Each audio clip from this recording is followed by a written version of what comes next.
ඔන්න එහෙනම් අද ක්‍රිස්පි අලකරියක් අදමුද මේ බලන්න ඔයාලට ලුණු ඕන වෙනවා අනිවාර්යෙන් ලුණු කපා ගත්තා ඒ වගේම තමයි තක්කාලිත් කපා ගත්තා මිරිස් කරපිංචා ඔක්කොම ඕන වෙනවා එහෙනම් බලමු කොහොමද හදන්නේ කියලා අපේ channel එක subscribe කරපු නැති කට්ටිය අනිවාර්යෙන් subscribe කරගන්න එහෙනම් බලමුද මේක ලංකාවේ අල වගේ නැති නිසා පොඩ්ඩක් අපි තම්බ ගන්නවා මේක තම්බලා බාගට තම්බ ගන්න එතකොට තමයි හොඳයි ඊට පස්සේ තම්බගෙන ඒක අපි බලන්ඩ තම්බගෙන තියෙන්නේ ඒ තම්බගත්තු අලයකට අපි දානවා කාකුඩු මිරිස්කුඩු ඒවගේම තමයි ලුණු දාලා ඒක හොදට කලවන් කරන ඔන්න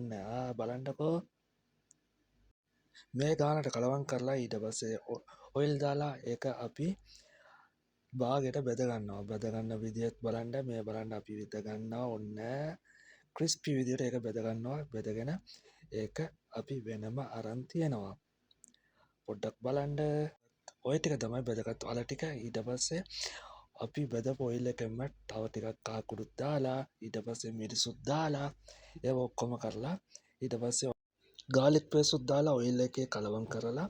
ඊට පස්සේ අපි දානවා කරපිංචා කපාගත්තු ලූණු ඒ වගේම තමයි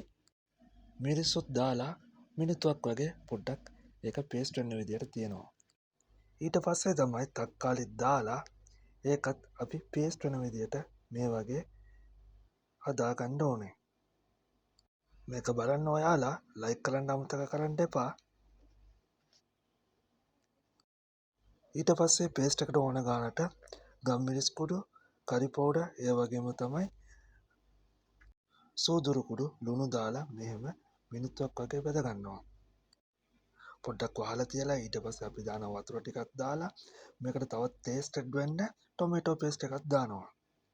ඒකත් කලවම් කරගත්තට පස්සේ අපි බෙදපු අල ටික දාලා මිනිත්තුවක් ගින්දර අඩුවෙන් තියලා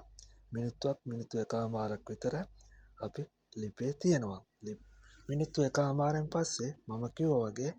ක්‍රිස්පි අලකරියක් ඔයාලට මේ වගේ කරගන්න පුළුවන් අපේ channel එක follow කරපු නැති කට්ටිය follow කරගන්න subscribe කරන්න ඒ වගේම තමයි like කරලා comments ටිකක් දාන්න එහෙනම් bye bye